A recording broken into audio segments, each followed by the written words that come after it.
Welcome, friends of Spiced Up Outdoors. Where are you going? We are back at the cabin, and we got a couple projects to do. First off, we have to turn this weed whip right here into a brush mower. We've got two different blades. We got that one. I don't know if you can see in there. That one's more of like a circus style blade. I think we're gonna start with this one. I think so. So let's work on that. And then we also have a solar panel to put up. We've got more bracing for the door and more tree cutting, obviously, because there's plenty of that to do.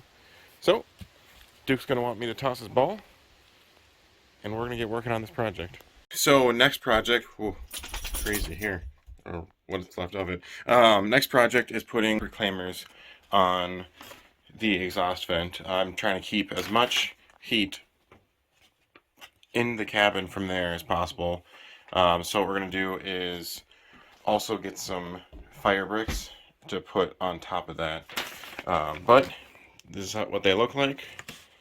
It looks like this is a small town or a small business, so definitely get a hold of this guy because he's got really good details for putting these on. So let's do that. Alright, so if I'm doing this right, it should seal together just like the exhaust pipe does. So it should be pretty straightforward. It should just clip onto itself. So go on like this. And the instructions say you might have to stretch it a little bit. They're intentionally fuzz tight. So all you have to do is just like that, put it on there. Bam. It acts like, oh, sorry guys. It acts like a little radiator. I'm guessing you guys didn't see that, so I'm going to do one again. It also says if you're working with limited space that you should offset them like that to get good airflow through these. And I think that'll work. Let's put the rest of them on there and I'll show you what they look like. Alright, so they're all in there. I got some space in between them, and then I've got just enough space to close the damper there. I'm excited to see how those work. We might use the wood stove tonight, we might not. It all depends on how cold it gets, but I'm excited for these. And then like a way to adjust it in the instructions is just to pinch an individual one of these. I instructed you guys wrong, do not stretch the whole thing.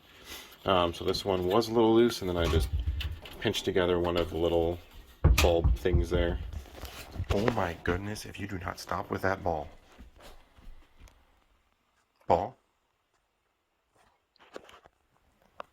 And on to the next project, which I'm really excited about. Let's slide it out of the box here, because you know that's really safe to do on the floor, being nice and gentle with a solar panel. So that one solar panel should keep this maintained. I know it's a truck battery, it's blah blah blah blah. We're working on the whole deep cycle marine batteries. I'm not going to put lithium batteries in this because I really just don't feel like forking over lithium money for it. I gotta figure out which side of the cabin I'm gonna put that on, and then how I'm gonna run those cables inside. So okay, so our maintainer solar power is up there. If you can see the little whiteness right there, I was trying to go in between the sheets, but for multiple reasons that's just the sheets of metal. That's just not okay.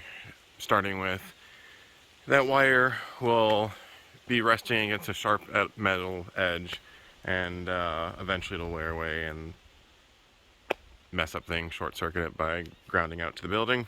So we don't want that. But this way it's a really easy transition. So let's go take a look. So it goes through right here, siliconed in. It actually comes in right behind this insulation, comes across. It'll come back here. Where I'm going to move this cabinet, actually, this cabinet's going to go over here. And this is going to be my solar wall. This is where I think I'm going to build battery shelves and whatnot. And then I'll mount that a lot lower so I can use the top as storage too. All right, so we've done a lot, and the place is kind of a disaster because I've been moving a lot of stuff around. Sorry, really low on sleep. Um, so we have the solar panel up at you. Ooh, sorry, that way. We have the solar panel up. You guys saw that already. Cord comes down, comes right behind here to a charge controller. Red light shows that there's not enough sun to be charging. Once it turns green, then it'll be charging. But we've got an overcast day, so I kind of expect that. Comes down, hooks up to the battery. These alligator clips go to the lights that are wired in right now.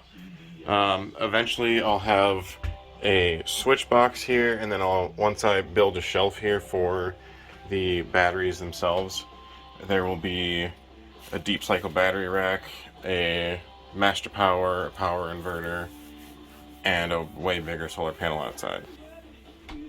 So I'm pretty pumped about that. And where is he? Still focused on ball. Right, Chunk? Well, and it itches. Next thing on the docket is clean that cluster F up and then get the shelf. Oh yeah, by the way, the shelf is way open now, and it's over here. To clean that up, I rotated the wood, which is looking pretty poor, if I do say so. I rotated that so it gives it more openness to the room, and it's really working, just reorganizing the place. Okay, so surprise project here. This was up here before, this little frame thing, not that top part. This frame was here before from my brother-in-law, who used it to hold the barrel that's up top on the hill, and that was his water tower of sorts. But it's been sitting on its side. You can tell just by the side there. It's been just sitting on the grass and not really doing a whole lot of much. But what we're going to do with this, actually, and hence the two buckets here, so those are both full of fresh water. What I'm going to do is get like a 12-volt pump and get a little faucet up here, cut a hole for a one of those little tote basket things, and then I'll have a sink, and then what I'll do is I'll route the gray water into a bucket right over there. So then every time you empty out this bucket, you know that you're not going to overflow into this bucket. So pretty easy to avoid overflows and spillage. I know I mentioned that already, but that's up. Those are on. We've got the generator running, so I figured I'd just hook up the battery charger to get moving quickly. Yeah, that looks scary, I know. But we got the charge controller running, and if you see the skies outside,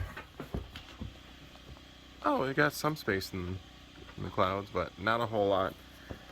So it's pretty much just installed right now. We're not doing anything special.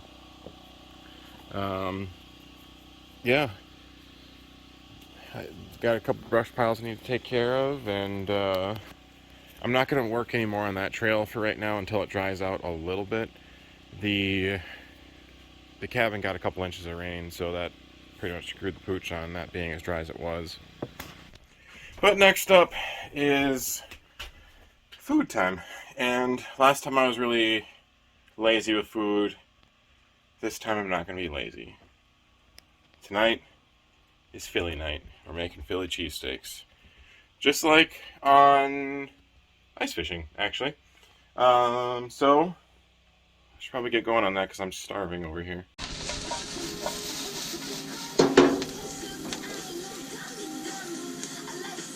Alright, those peppers and onions are done really quickly because, well, if you ever used a camp stove before, you know it's like full afterburner or like barely on.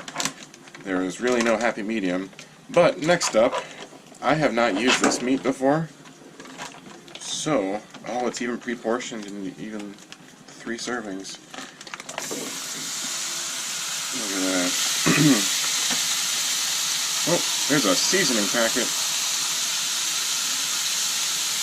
So get the meat on there. Let's get them bad boys all seasoned up.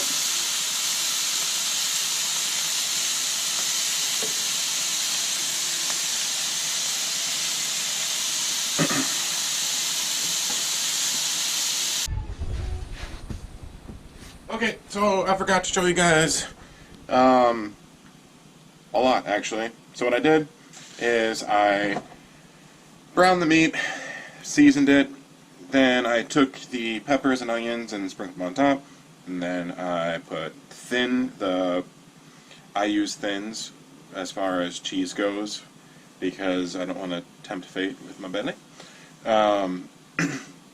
So you put the cheese over top, cover it, let it steam so it melts the cheese, and then you take the hoagie bun, you put it on there, and let it steam and like really get glued on there, and you put the plate upside down, or you put the plate top side down, and then all at once you just flip it, and you get this. I walked away to let this one, you know, get a little brown, but it eats the same. We're gonna put some pepperoncini peppers on there, or not pepperoncini, banana peppers on there. Are those the same thing? Pepperoncini and banana peppers? I don't know. We're gonna put them on there, and that should just about do it for dinner. Alright everyone, that pretty much wraps up this episode of Spiced Up Outdoors. We got solar up, we got additional brackets up, we reorganized the place, and we cleaned up what will be a section of the new driveway. If you like this episode, this is the normal spiel. Hit that like button. If you want notifications that I have uploaded a new video, hit subscribe. Or, well, do that too. But hit the bell icon down below here. All the links to all the things I used and I installed this weekend are going to be in the description below. Duke, any last words for this episode? Alright, make sure you spice up your outdoors. Thanks guys for watching.